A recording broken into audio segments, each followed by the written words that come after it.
Hello दोस्तों। और हमारे संविधान के लागू होने के साथ सही कब लागू हुआ हमारा संविधान, डेट में बता देता हूँ आपको। 26 जनवरी 1950 को। 26 जनवरी ही क्यों डेट चूज़ की गई थी, ये रीज़न आपको बताना है। डेट मैंने बता दी, 26 जनवरी 1950 को संविधान लागू होता है। और 26 जनवरी क्यों चुनी गई थी ये आपको बताना है। 26 जनवरी को ही स्पेसिफिकली क्यों लिया गया था संविधान को लागू करने के लिए। मेरा ये मतलब था कि जब से हमारा संविधान लागू हुआ था ना, तब से ही फंडामेंटल राइट्स और डायरेक्टिव प्रिंसिपल्स को लेकर के पार्लियामेंट और जुडिशरी यानी कि न्यायपालिका के बीच में जो है वो एक अनबंसी या टकराव की स्थिति हमेशा से ही रही कि किसको पहले प्राथमिकता दी जाए। फंडामेंटल राइट्स ऊपर है कि डायरेक्टिव प्रिंसिपल्स ऊपर है, और इनसे रिलेटेड डिफरेंट डिफरेंट केसेस को पढ़ेंगे, उनमें क्या निकल करके आया और क्या फंडामेंटल राइट्स डायरेक्टिव प्रिंसिपल से ऊपर है या डायरेक्टिव प्रिंसिपल्स फंडामेंटल राइट्स के ऊपर है या उनके उच्च है या फिर दोनों बराबर है, क्या स्थिति आज के डेट में है। इनको अपन केस बाय केस बहुत अच्छे से समझेंगे और होप ये जो स्टोरी है वो आपको समझ में आएगी और इन चीज़ों को लिंक कर पाएंगे आप। शुरुआत होती है पहले केस से, जिसका नाम है Champakam Dorairajan versus state of Madras 1951 से। और इसमें ये कहा जाता है कि चूंकि फंडामेंटल राइट्स जो है वो इन्फोर्सिएबल है कोर्ट्स के द्वारा। ठीक है, अगर आपके फंडामेंटल राइट्स का हनन होता है तो आप डायरेक्ट सुप्रीम कोर्ट जा सकते हैं और सुप्रीम कोर्ट उनकी रक्षा करने के लिए बैठा हुआ है, क्योंकि सुप्रीम कोर्ट को जो है वो guarantor of the fundamental right कहा जाता है और ये वाद योग्य भी हैं। ठीक है, तो जस्टिसिएबल भी हैं और इन्फोर्सिएबल भी हैं। वहीं डायरेक्टिव प्रिंसिपल्स की बात करते हैं डीपीएसपीज की, तो वो ना जो है वो आपके इन्फोर्सिएबल हैं और ना ही वो जो है वो वाद योग्य हैं, ना जस्टिसिएबल है ना इन्फोर्सिएबल है। तो इस केस में इन्होंने ये कहा कि फंडामेंटल राइट्स कहीं ना कहीं डायरेक्टिव प्रिंसिपल्स के ऊपर स्थान रखते हैं। ठीक है, चलो ये तो हो गया। अब पहली स्थिति आपको समझ में आ गई, फंडामेंटल राइट्स जो है वो उच्च है। बट पहला संविधान संशोधन 1951 में किया जाता है और सरकार ये कोशिश करती है कि कुछ डायरेक्टिव प्रिंसिपल्स को भी जो है वो प्राथमिकता दी जाए, और ये आर्टिकल 31A और बी लेकर आते हैं। ठीक है, ऐड करते हैं और इसके थ्रू कुछ भूमि सुधार वगैरह किए जाते हैं। और चूंकि जो आपके डीपीएसपीज हैं, इनका मेन मोटो ही जो है वो लोक कल्याणकारी राज्य की स्थापना करना है, सामाजिक और आर्थिक न्याय की स्थापना करना ही जो है वो इनका मेन मकसद है। जैसे आपके फंडामेंटल राइट्स जो है पॉलिटिकल डेमोक्रेसी स्थापित करते हैं, ये जो है वो सामाजिक और आर्थिक, ठीक है, सोशल एंड इकोनॉमिक डेमोक्रेसी स्थापित करते हैं। तो 31A/B के थ्रू जो है कुछ डायरेक्टिव प्रिंसिपल्स को इम्प्लीमेंट करने की कोशिश की गई। यही नहीं, तीसरा केस जो है वो केरला एजुकेशन बिल 1858 का है। उसमें भी ये कहा गया कि भले ही फंडामेंटल राइट्स जो है वो कहीं ना कहीं उच्च हैं डीपीएसपी से, बट इसका ये मतलब नहीं है कि हम डीपीएसपी को जो है वो इग्नोर कर दें। ये दोनों जो है वो supplementary and complementary to each other है, एक दूसरे के पूरक हैं। और यहाँ पे थ्योरी ऑफ हार्मोनाइजेशन को भी दिया गया। ठीक है, एक दूसरे में जो है वो एक दूसरे को हार्मनी के साथ चलना होगा, मिलजुल करके चलना होगा, किसको, फंडामेंटल राइट्स को और डायरेक्टिव प्रिंसिपल को। ये बात केरला एजुकेशन बिल 1858 में की गई। ठीक है, यहाँ तक की स्थिति मुझे लगता है आपको क्लियर होगी। पहले फंडामेंटल राइट्स को प्राथमिकता दी गई, फिर डायरेक्टिव प्रिंसिपल्स को भी इंप्लीमेंट करने की कोशिश की जाती है। यहाँ डीपीएसपीज का भी इंपॉर्टेंस बताया जाता है। फिर आता है Golaknath versus state of Punjab 1968। ठीक है, ये जो चल रहा है वो डीपीएसपीज वाला मामला चल रहा है। यहाँ से एक और मामला था संकरी प्रसाद वाला 1951 का ही मामला। यहाँ पे जो है वो सुप्रीम कोर्ट जो है पार्लियामेंट को पावर दे देती है कि वो फंडामेंटल राइट्स को अमेंड कर सकते हैं, और यही स्थिति अभी तक चली आ रही थी। कब तक? 1967 तक। बट 1967 वाले गोलकनाथ वाले केस में कोर्ट जो है वो पार्लियामेंट को मना कर देता है कि आप फंडामेंटल राइट्स को कर्टेल नहीं कर सकते, क्योंकि अमेंड करने की पावर जो है वो आर्टिकल 368 में अमेंडिंग की प्रोसीजर दिया गया है। तो इनका ये कहने का मतलब था कि इसका सुप्रीम कोर्ट का कि 368 में केवल प्रोसीजर की बात की गई है, केवल विधि दी गई है, पावर पार्लियामेंट को नहीं दी गई है कि वो जो है वो फंडामेंटल राइट्स को अमेंड कर सकते हैं। अब यहाँ दिक्कत खड़ी हो जाती है सरकार के लिए कि वो अमेंड नहीं कर सकते हैं, कोर्ट मना कर देता है। जब अभी तक तो जो है वो उसने हाँ कर रखा था, अब मना कर देता है। तो आप कहाँ तक आ गए? गोलकनाथ तक आ गए। और गोलकनाथ वाले केस में 1967 में जो पार्लियामेंट है, संसद है, उसको रोक दिया जाता है फंडामेंटल राइट्स को कर्टेल करने के। ये स्टोरी यहाँ तक पहुंची। इसके बाद देखते हैं क्या होता है। इसके बाद क्या होता है कि अब जो है वो पार्लियामेंट के पास पावर नहीं है कि वो फंडामेंटल राइट्स को अमेंड कर सके, ये मना कर दिया गया है। तो पार्लियामेंट क्या करता है, अब एक नया रास्ता निकालते हैं। वो क्या करते हैं, 24वां संविधान संशोधन लेकर आते हैं और एक 25वां संविधान संशोधन लेकर आते हैं।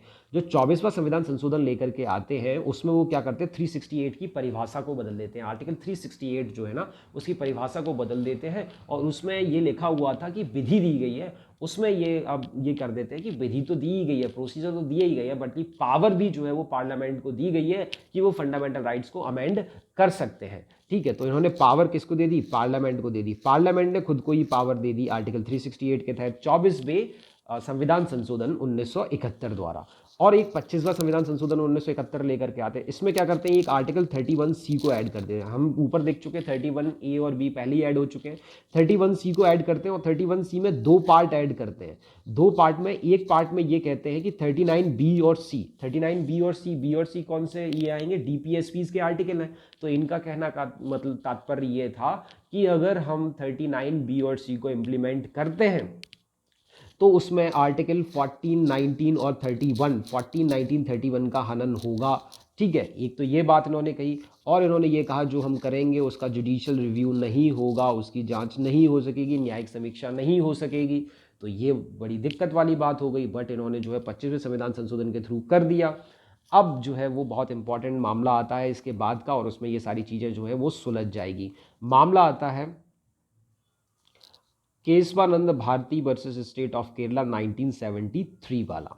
ठीक है, Kesavananda Bharati versus state of Kerala 1973 वाले मामले में क्या कहा जाता है, पहली बात तो ये कहा जाता है कि parliament can amend the fundamental rights but basic structure. ठीक है, तो आपने जो पहली बात पार्लियामेंट ने जो मनवाई थी अपनी कि हम जो है वो 368 के तहत पावर भी रखते हैं अमेंड करने की, तो सुप्रीम कोर्ट ने भी मान लिया ठीक है पार्लियामेंट को पावर है अमेंड करने की फंडामेंटल राइट्स को, बट उनको बेसिक स्ट्रक्चर को ध्यान में रखना होगा। और यहाँ बेसिक स्ट्रक्चर की परिभाषा पहली बार निकल करके आई और बेसिक स्ट्रक्चर का कोई डेफिनेशन सुप्रीम कोर्ट द्वारा नहीं दी गई। ये केस बाय केस जो है बेसिक स्ट्रक्चर की जो है वो कंपोनेंट्स निकल करके आए, जैसे सेपरेशन ऑफ पावर है, जुडिशियल रिव्यू है, ये सारी चीज़ें जो है वो या फिर balance between the fundamental rights and directive principles, ये सारे पार्ट हैं किसके, बेसिक स्ट्रक्चर के। ठीक है, तो बेसिक स्ट्रक्चर पहली बार आया तो पावर आपको दे दी गई, बट एक एक्सेप्शन रखा गया किसका, बेसिक स्ट्रक्चर का। और इन्होंने क्या कहा केशवानंद भारती वाले केस में सुप्रीम कोर्ट ने 31C का सेकंड पार्ट, जो ये सेकंड पार्ट था 31C का, ये जुडिशियल रिव्यू वाला, उसको इन्होंने मना कर दिया, उसको स्ट्रक डाउन कर दिया, नल एंड वाइड घोषित कर दिया। और क्यों कर दिया कि because judicial review is a part of basic structure. और इन्होंने जुडिशियल रिव्यू को जो है बेसिक स्ट्रक्चर का पार्ट बता करके इस वाले जो है वो क्लॉज को बिल्कुल समाप्त कर दिया। ठीक है, तो आप जो चीज़ें करेंगे वो जुडिशियल रिव्यू के लिए ओपन रहेंगी, DPSPs को इम्प्लीमेंट करेंगे, वो जुडिशियल रिव्यू से परे नहीं रहेगी। तो पहली बात तो जो केशवानंद भारती वाले केस में की गई वो ये की गई कि आप फंडामेंटल राइट्स को अमेंड कर लें, बेसिक स्ट्रक्चर को ध्यान में रखें। दूसरा, आप जुडिशियल रिव्यू की मनाही कर रहे थे, वो चीज़ पॉसिबल नहीं है क्योंकि जुडिशियल रिव्यू जो है बेसिक स्ट्रक्चर का पार्ट है, तो उसको आप जो है वो कॉन्स्टिट्यूशनल अमेंडमेंट के थ्रू भी नहीं ले सकते। ठीक है, तो जुडिशियल रिव्यू तो रहेगा ही रहेगा। इन्होंने 31C के पहले वाले पार्ट को वैलिड घोषित कर दिया, जिसमें कहा गया था 39B और C जो है वो आर्टिकल 14, 19 और 31 का हनन करेगा। ठीक है, यहाँ तक मामला आपको समझ में आ गया होगा। इसके बाद क्या होता है, इसके बाद ये होता है कि फिर से जो है सरकार हरकत में आती है और सरकार क्या करती है, 42वां संविधान संशोधन 1976 लेकर आती है। और इसमें ये क्या करते हैं, जो 31C था, 31C के स्कोप को एक्सटेंड कर देते हैं। देखिए आप ऊपर क्या है, ये है 31C, ये है 31C। 31C में क्या है, 39BC को इम्प्लीमेंट करेंगे, आर्टिकल 14, 19, 31 का हनन होगा। उसको ये क्या कर देते हैं, एक्सटेंड कर देते हैं। और एक्सटेंड करके क्या कर देते हैं, नॉट ओनली 39BC, अब ये कह देते हैं केवल 39B और C नहीं, बल्कि सारे DPSPs को हम इम्प्लीमेंट करेंगे और 14, 19, 31 का हनन होगा। ये बात जो है वो ये रखते हैं इसमें। ठीक है, बट एक चीज़ आपको यहाँ ध्यान रखनी होगी, कौन कौन से फंडामेंटल राइट्स का हनन हो रहा है, 14, 19 और 31 का। ठीक है, बट यहीं 44वां संविधान संशोधन 1978 इन्हीं के बीच हो जाता है, 44th कॉन्स्टिट्यूशनल अमेंडमेंट एक्ट। तो जिस तरीके से फंडामेंटल राइट डायरेक्टिव प्रिंसिपल्स के बीच में विवाद रहा स्टार्टिंग से लेकर के ही, ऐसे ही एक और मामला था आर्टिकल 31 का, जिसको लेकर के संविधान लागू होने के साथ से ही विवाद बना रहा और अंततः सरकार को 1978 में 44वें संविधान संशोधन अधिनियम द्वारा इस जो है राइट टू प्रॉपर्टी वाले फंडामेंटल राइट्स को हटाना पड़ा इसकी लिस्ट से, ठीक है। तो 44th कॉन्स्टिट्यूशन 1978 के थ्रू 31 तो हट गया, अब 2 की बात रह गई, 31 हट गया, 14 और 19 अभी ये स्थिति हो गई कि सारे डीपीएसपीज को इंप्लीमेंट करने के लिए 14-19 का हनन हो सकता है। अब इसके लिए क्या होगा, इसके लिए ये होगा कि नया केस आएगा। इसके लिए केस कौन सा आता है, मिनर्वा मिल्स 1980 का केस आता है। इसमें क्या चीज़ें निकल के आती हैं, इसमें ये कहते हैं कि एक्सटेंशन जो है वो गलत है, जो एक्सटेंशन ये बढ़ाया गया था इसको 31C का सारे डीपीएसपीज के लिए, ये चीज़ गलत है। उस एक्सटेंशन को नल एंड वाइड घोषित कर दिया जाता है। क्यों कर दिया जाता है, उसका रीज़न दिया जाता है, इससे balance between the part 3 and part 4। Part 3 में आपके फंडामेंटल राइट, पार्ट 4 में डीपीएसपीज। तो इनका ये कहना था जो आपने एक्सटेंशन किया है वो एक्सटेंशन गलत है। वो इसलिए गलत है क्योंकि इससे जो फंडामेंटल राइट्स और डायरेक्टिव प्रिंसिपल्स के बीच का जो बैलेंस है वो बैलेंस कहीं ना कहीं बिगड़ रहा है, और जो बैलेंस है वो पार्ट किसका है, बेसिक स्ट्रक्चर का है। इसलिए इसको जो है संविधान संशोधन के तहत भी नहीं लिया जा सकता, इसको आपको रखना ही रखना है। बैलेंस फंडामेंटल राइट्स और डीपीएससी के बीच में होना ही चाहिए, इसलिए जो आपका एक्सटेंशन है वो गलत है। और 39BC में take the precedence over fundamental rights 1419। But आपका जो पहले वाली बात थी, कौन सी बात थी, ये वाली कि 39B और C आर्टिकल 1419 के ऊपर प्रेसिडेंस ले सकते हैं, तो ये बात बिल्कुल सही घोषित कर दी गई मिनर्वा मिल्स वाले केस में। तो एक्सटेंशन खत्म कर दिया गया, 39B और C को जो है 14 और 19 के ऊपर रखा गया, ठीक है। और इसमें यह बताया गया कि फंडामेंटल राइट्स और डायरेक्टिव प्रिंसिपल्स कहीं ना कहीं एक ही रथ के दो पहिए के समान है, इन दोनों का ही इंपॉर्टेंस हमारे संविधान में है। और जैसा कि बताया भी गया कि इनके बीच में बैलेंस भी बहुत ज़रूरी है, और उसको जो है बेसिक स्ट्रक्चर का पार्ट रखा गया है। फंडामेंटल राइट, डायरेक्टिव प्रिंसिपल्स अपने आप में स्पेशल है ना, तो किसी को एक दूसरे को ऊपर दिखाना गलत हो जाएगा। फिर भी अगर प्रेजेंट पोजीशन की अगर हम बात करते हैं, आज की स्थिति क्या कहती है, आज की स्थिति ये कहती है कि फंडामेंटल राइट्स जो है वो कहीं ना कहीं डायरेक्टिव प्रिंसिपल से ऊपर ज़रूर है, उच्चतर ज़रूर है, बट इसका ये कतई मतलब नहीं है कि डीपीएसपीज़ को जो है वो इम्प्लीमेंट नहीं किया जा सकता। पार्लियामेंट चाहे तो डीपीएसपीज़ को इम्प्लीमेंट कर सकती है, और उसको इम्प्लीमेंट करने के लिए फंडामेंटल राइट्स को भी अमेंड किया जा सकता है, और बस केवल उसको ये चीज़ ध्यान में रखनी है कि बेसिक स्ट्रक्चर का हनन नहीं होना चाहिए। तो आज की स्थिति ये कि फंडामेंटल राइट्स डीपीएसपीज़ से उच्चतर है, बट डीपीएसपीज़ जो है वो भी इम्प्लीमेंट की जा सकती हैं, सरकार अगर चाहे, और उनको इम्प्लीमेंट करने के लिए फंडामेंटल राइट्स में भी संशोधन किया जा सकता है, और बस संशोधन के लिए आपको बेसिक स्ट्रक्चर को ध्यान में रखना है। तो ये आज की स्थिति जो है वो ये है, ठीक है।